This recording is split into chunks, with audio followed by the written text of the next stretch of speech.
رحیم کریم اے رحیم کریم، کر کرم اے کریم، کر رحم اے رحیم، کر کرم اے کریم، کر رحم اے رحیم، کر کرم اے کریم۔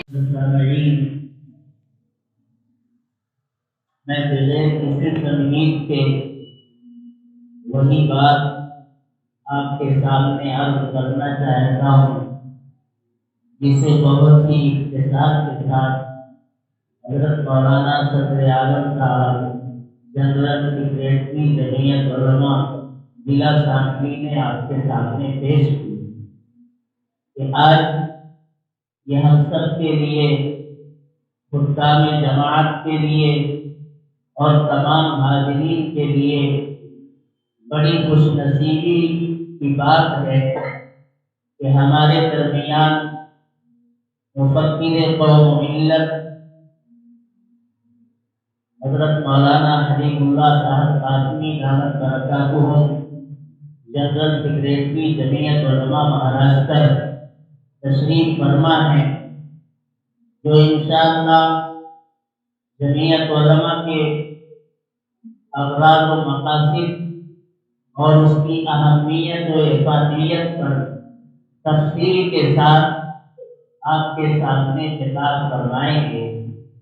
حضرت والا نے جمعیت علماء مہاراشٹر کی باغ جب سے سنبھالی ہے اور جنرل سیکریٹری شپ پر جب سے آپ متمکن ہوئے ہیں، پورے صوبے کے اندر گاؤں گاؤں میں، قصبے قصبے میں، شہر شہر میں، ضلع ضلع میں، چھوٹی بڑی یونٹوں میں پہنچ کر کے جمعیت علماء کی اہمیت، اس کی افادیت اور اس کے تاریخی پس منظر کو ایسی خوبصورتی کے ساتھ بیان کرتے ہیں کہ جمعیت علماء کی اہمیت لوگوں کے دلوں کے اندر پیوست ہو جائے اور ہر شخص اپنے لیے یہ بات سعادت کی سمجھتا ہے کہ وہ جمعیت علماء کے ساتھ جڑ جائے، اس کا ممبر بنے، رکن بنے، اس کے عہدیداروں میں شامل ہو۔ آپ دیکھ رہے ہوں گے شہر سانگلی کے اندر ایک وقت وہ تھا کہ جمعیت علماء کا کوئی تعارف نہیں، کوئی پہچان نہیں تھی، چند افراد تھے جو جمعیت علماء کی آواز پر کھڑے ہوتے تھے، لیکن حضرت والا کی توجہ اور ہم لوگوں کی آمد و رفت، ان ساری باتوں سے میرے دوستوں ایک اچھا سا یہاں پر ماحول بنا اور جمعیت علماء کے مخلص حکام یہاں پر کھڑے ہوئے۔ حضرت مولانا صدر اعظم صاحب، حافظ محمد علی صاحب جو آپ کے شہر کے صدر بھی ہیں، اور ان کے رفقائے کار جمعیت علماء کے پلیٹ فارم سے کس طرح سے خدمات انجام دیتے چلے آ رہے ہیں، آپ حضرات اس سے اچھی طرح سے واقف ہیں۔ جب ہم پہلی مرتبہ یہاں آئے تھے تو دو چار آدمی بھی ہمیں اس پلیٹ فارم پر جمع ہوتے نظر نہیں آ رہے تھے، لیکن آج ماحول بنا اور خاص طور پر سیلاب کے موقع پر جمعیت علماء کے حکام نے، حافظ محمد علی ہوں یا مولانا صدر عالم صاحب ہوں یا ان کے دیگر رفقائے کار ہوں، انہوں نے سیلاب کے موقع پر اس منظم انداز میں اپنی بساط اور طاقت کے وقت شہر سانگلی اور اطراف کے اندر خدمات انجام دی ہیں اور جمعیت علماء کے بینر کو اٹھا کر کے انہوں نے اپنی خدمات پیش کی ہیں۔ اس وقت میرے دوستوں صرف شہر سانگلی نہیں، پورے ضلع کے اندر، پورے صوبے کے اندر جمعیت علماء کی خدمات کا ایک تعارف سانگلی کی طرف سے سامنے آیا اور اطراف کے لوگ بھی ان حضرات سے جڑنے لگے، انہیں بھی حوصلہ ملا۔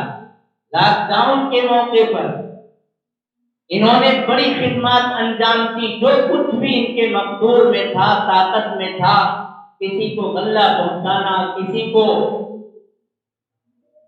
گھر اور مکان کی مرمت کرانا، تکمیل تک پہنچانا، ان سارے کاموں کے اندر جمعیت علماء نے میرے دوستوں اور اس کے خطاب نے بھرپور حصہ لیا ہے، اور جمعیت علماء یہ کام شروع سے کرتی چلی آ رہی ہے۔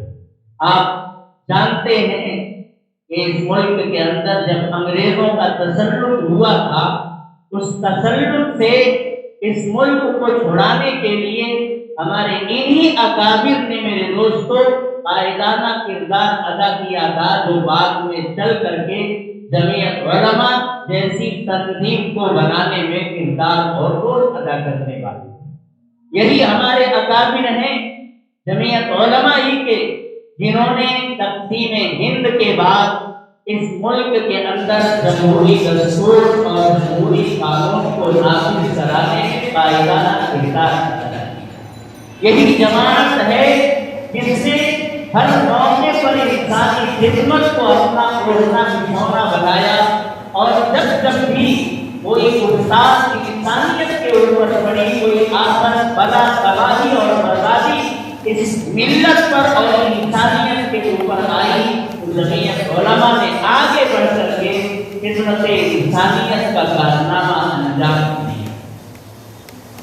میرے دوستو، اس ملک کے اندر صورتحال یہ بن گئی تھی کہ ملت اسلامیہ کے نوجوانوں کو، پڑھے لکھے نوجوانوں کو بے قصور ہونے کے باوجود سلاخوں کے پیچھے جیلوں کے اندر بند ہو جانا پڑا۔ جمعیت علماء کھڑی ہوئی کہ شرط صرف یہ ہے کہ بے قصور ہونا چاہیے، ملک کے اندر کوئی بھی بچہ اگر بے قصور سلاخوں کے پیچھے ہے، وہ اپنی فریاد جمعیت علماء کے پاس لائے۔ یا ہمارے قائد محترم حضرت مولانا سید ارشد مدنی دامت برکاتہ نے بباغ طہر پورے طور پر یہ اعلان فرمایا، ملک کے جبے جبے میں وہ اعلان پڑھا گیا، سنا گیا، دیکھا گیا کہ بے قصور کوئی بھی ہو، ہم اس کے مقدمے کی پیروی کریں گے۔ چنانچہ اس میدان میں اور مقدمات کی پیروی میں جمعیت علماء کی ایک لمبی تاریخ ہے۔ انشاءاللہ میں جو اجمال آپ کے سامنے رکھ رہا ہوں، اس کی تفصیلات حضرت مولانا آپ کے سامنے پیش کر رہا ہے۔ کوئی بھی موقع تبلیغی جماعت کا مسئلہ درس میرے دوستوں کتنا الجھا دیا تھا میڈیا نے، جمعیت علماء ہند سینہ سپر ہو کر کے آئی اور اس بات کو اسے ختم کرنے کی جو کوشش کی ہے، میرے دوستوں وہ ملت اسلامیہ سمجھے تو بہت بڑی بات ہے۔ سیلاب کے بعد ہم لوگ یہاں آئے، ضلع سانگلی کا جمعیت علماء مہاراشٹر کے اکابرین نے دورہ کرنے کے لیے ایک وفد بھیجا، اس میں کئی لوگ تھے ہمارے ساتھ۔ آج بھی اس وفد کے ایک شریک ہمارے دوست الحاج حافظ محمد عارف انصاری صاحب دعوت برکاتہ جنرل سیکریٹری جمعیت علماء ضلع تھانہ موجود ہیں۔ ہم لوگوں نے آ کر کے اس وقت اس شہر کا، میرٹھ کا، نورباد کا، افضل کرنی کا، کولہاپور کا اور پھر کہ اسلام پورا ضلع کولہاپور اور ضلع سانگلی کے بڑے چھوٹے شہروں، قصبوں، دیہاتوں کا ہم نے دورہ کیا، اور جو تباہی ہم نے اپنی آنکھوں سے دیکھی تھی جمعیت علماء کے اجلاس منتظمہ کے اندر ہم نے دیکھ کو خاص پیش کرنے کی کوشش کی، اور ہم نے یہ کہا تھا کہ جب ہم ہندوستان کے گوشے میں اپنی خدمات پیش کرتے ہیں، مظفر نگر کے اندر اگر شرپسندوں سے ملت اسلامیہ کے لوگوں کو تباہی کا سامنا کرنا پڑا، تو وہاں پر مکانات کی تعمیر کے لیے جمعیت علماء مہاراشٹر نے اپنی خدمات پیش کی۔ بہار کے اندر سیلابی کیفیت پیدا ہوئی، تباہ حالوں کے مکانات کو تعمیر کیا گیا۔ کشمیر کے لیے ہم نے فنڈ جمع کیا اور وہاں پر لوگوں کی بازآبادکاری کے لیے کام کیا۔ تو ہمارا کولہاپور اور ضلع سانگلی یہ تو ہمارے صوبے کا ایک حصہ ہے، ہمیں اپنے اس تمام دلوں کی یقیناً خدمت کرنی چاہیے۔ آپ محمد علی صاحب بھی وہاں موجود تھے، آپ ان سے پوچھ سکتے